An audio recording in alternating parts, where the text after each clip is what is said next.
Olá, alunos do segundo ano, sejam bem-vindos aqui à primeira atividade da semana 1 do Plano de Estudos Tutorados, né? Vamos abordar aqui, né, as leis de Newton, né?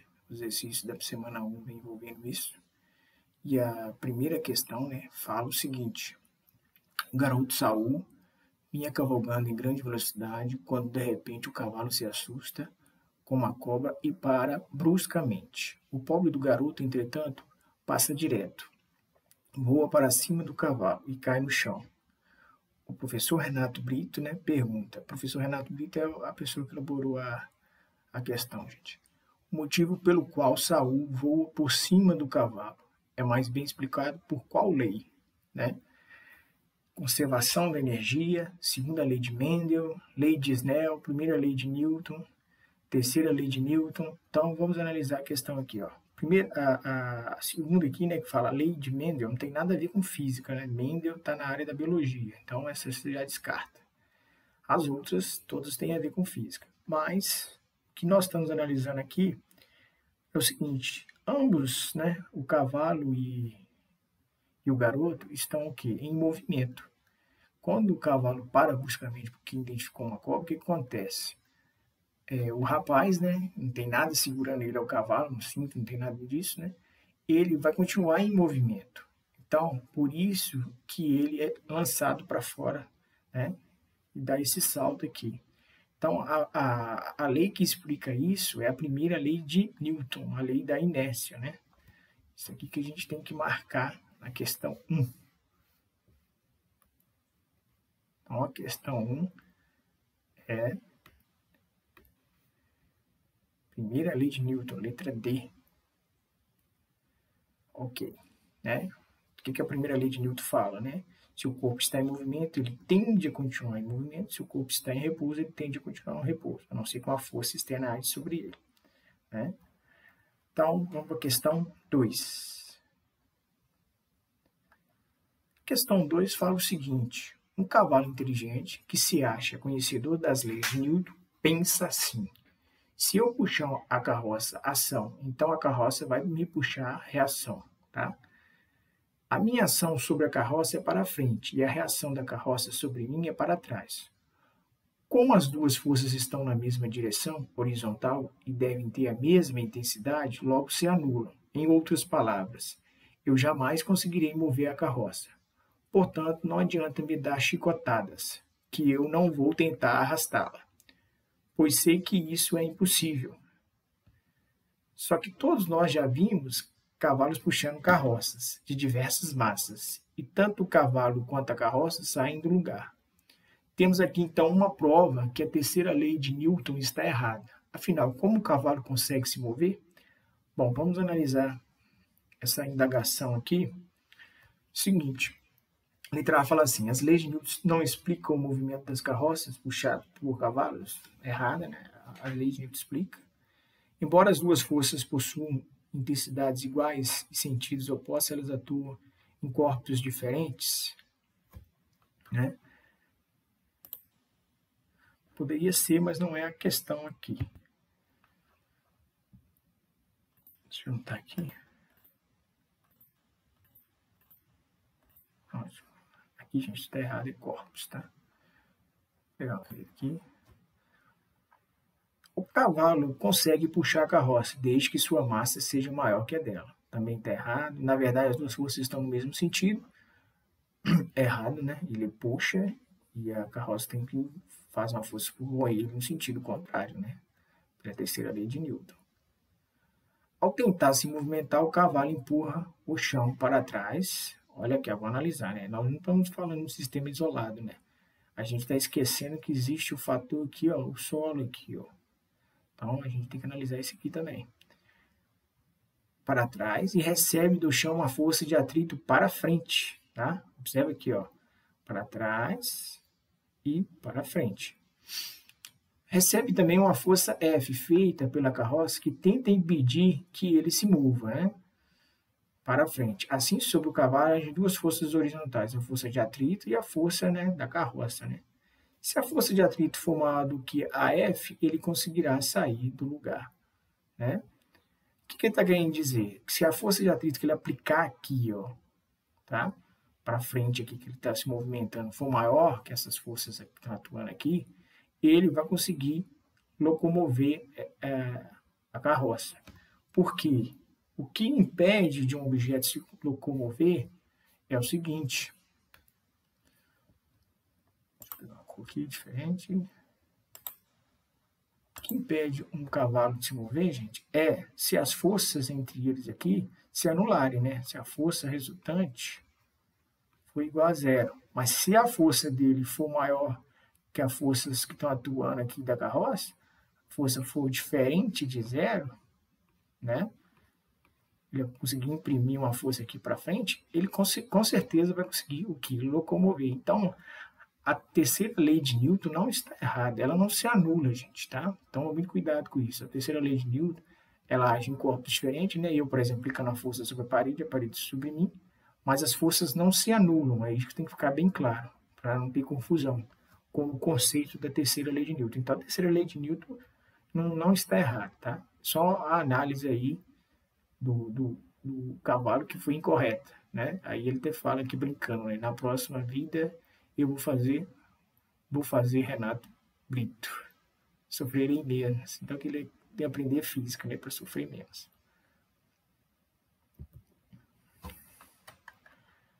Questão 3. Uma mesma força resultante é aplicada em dois corpos diferentes, A e B, inicialmente em repouso.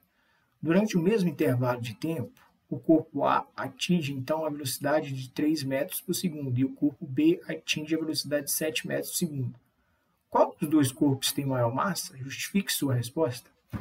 Bom, para a gente responder essa questão, a gente tem que analisar o seguinte.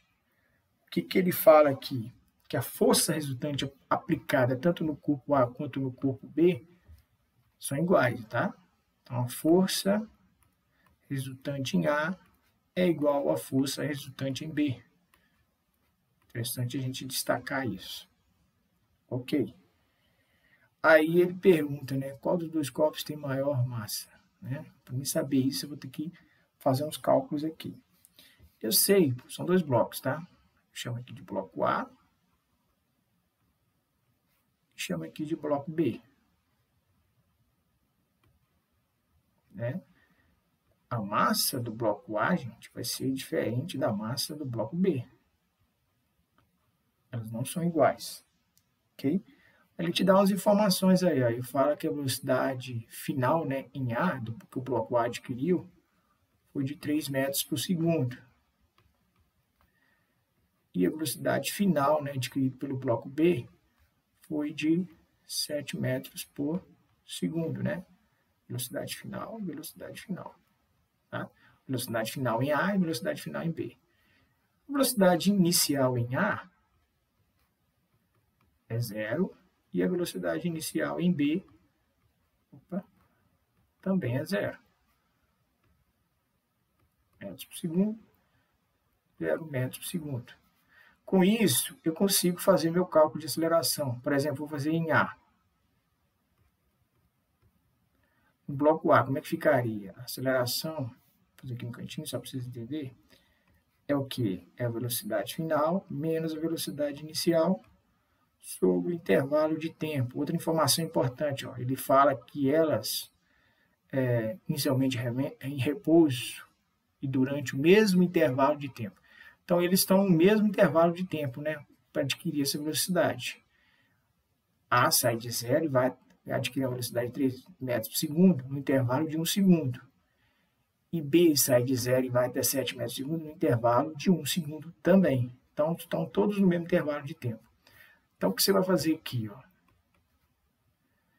Velocidade final em A é 3. Então, é 3 menos o que? A inicial, que é 0, dividido por 1. Isso vai dar o quê? 3 menos 0, 0. 3 menos 0, 3. Dividido por 1 vai dar o quê? 3 metros por segundo ao quadrado. Tá? Se eu for pegar o B aqui agora, como é que ficaria? Né? O bloco B ficaria 7, né, que é a velocidade final, menos 0 dividido por 1 também, né? O intervalo de tempo de ambos são iguais. 7 menos 0 vai dar o quê? 7. 7 dividido por 1, 7 metros por segundo ao quadrado. Ok? Observação importante, gente. A aceleração tem a ver muito com a massa, tá? Vou fazer aqui no cantinho, só para vocês entenderem o que eu quero dizer. Se eu falo assim, aceleração, força, né? Força resultante, deixa eu desmanchar aqui.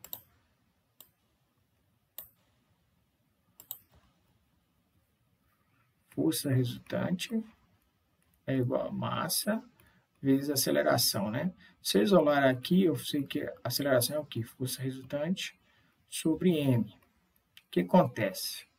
Se eu tenho uma massa maior, eu adquiro uma aceleração menor, tá? Então, quem adquiriu uma aceleração menor aqui foi o corpo A, o bloco A. Então, qual vai ter maior massa? Quem adquiriu a menor aceleração, né? Quem adquiriu a menor aceleração foi o bloco A. Então, eu posso afirmar que a massa de A é maior que a massa de B.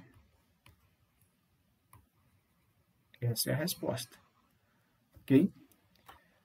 Questão 4. Questão 4 é muito tranquila, né? É só aplicar a fórmula. Que força resultante é necessária para acelerar uma bicicleta, juntamente com seu ocupante, com massa de 60 kg a 1,5 metros por segundo ao quadrado? Vamos lá. Ó. Força resultante é massa vezes aceleração. Aqui é só aplicar a fórmula. Força resultante é igual a 60 vezes 1,5. Eu pego 60 e multiplico por 1,5. Eu vou obter o seguinte, 5 vezes 0, 0, 5 vezes 6, 30, 1 vezes 0, 0, 1 vezes 6, 6, descendo é 0, 0 e 9. Tem quantas casas depois da vírgula aqui? 1, então coloca aqui, ó. Então, a força resultante que eu obtenho aqui foi de 90 newtons. Tá aí, ó, prontinho aí a resolução da questão 4. Questão 5. Em cada uma das situações mostradas abaixo, determine o módulo, a direção e o sentido da aceleração que cada corpo está submetido. Ó, no bloco A, eu tenho aqui massa do bloco que é de 2 kg, né? Vou chamar aqui o bloco A. 2 kg. E as forças, eu observo, eu posso chamar aqui de F1, né? E aqui F2. Eu observo que as forças estão agindo na mesma direção, né? Eu posso falar isso. Então, posso falar F1 e F2, mesma direção. Estão na mesma direção, só que o seguinte, estão em sentidos o quê? Opostos, né? Só desmanchar aqui que não ficou legal. Mesma direção.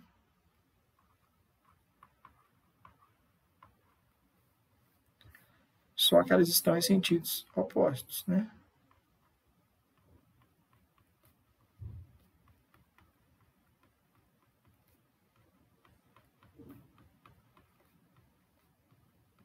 Opostos. Então, F1 e F2 estão na mesma direção, quer dizer, estão na horizontal, né? E F1 e F2 em sentidos opostos. Na B, né, a massa de B, posso falar aqui, né? 3 kg, ok? E eu observo o seguinte, que F1, vou chamar aqui de F1 também, né? F1, e aqui eu chamo de F2. F1 está indo para a direita, né? E F2 também. Então, aqui eles têm a mesma direção e mesmo sentido. Coisa que não acontecia lá. Mesma direção.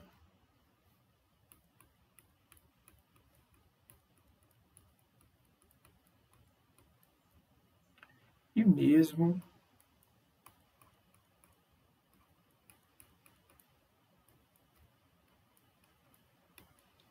sentido.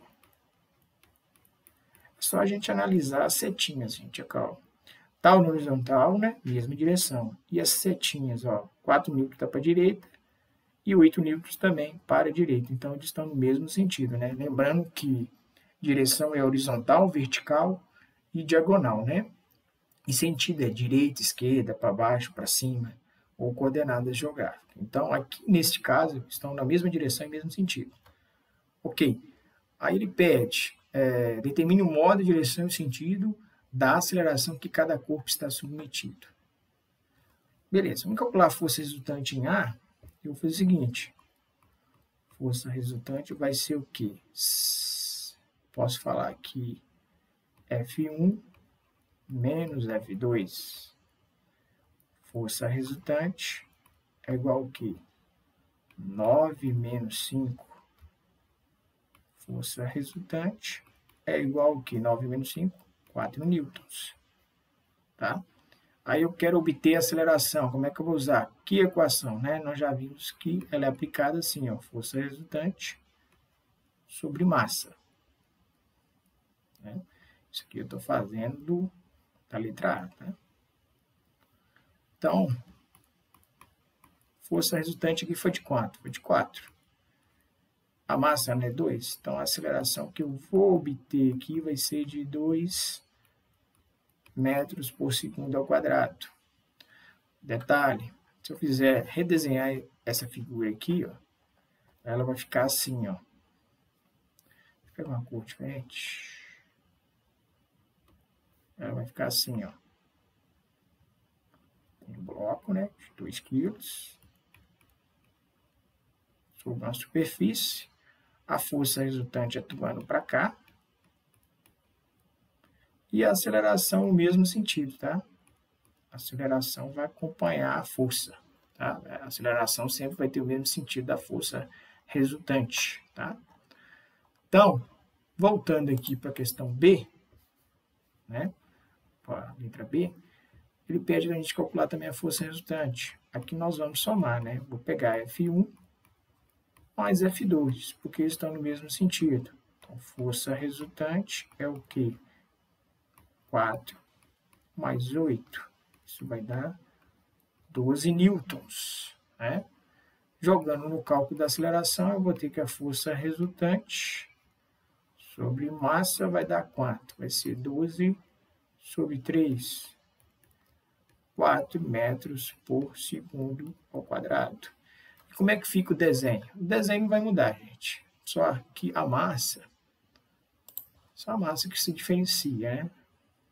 A massa aqui será de 3 kg, né? Mas a força resultante vai estar nesse sentido e a aceleração no mesmo sentido, tá? Ok? A aceleração tem o mesmo sentido da força resultante. Então, gente, as questões aí estão resolvidas, né? São essas aí da semana 1. Até a próxima correção, né? Que vai envolver a semana 2, né? Antes disso, uma videoaula sobre introdutória, sobre o conceito. E no mais, façam a correção atenciosamente, tirem as dúvidas, né? Procurem refazer novamente. Estamos aí, tá? Forte abraço e até mais.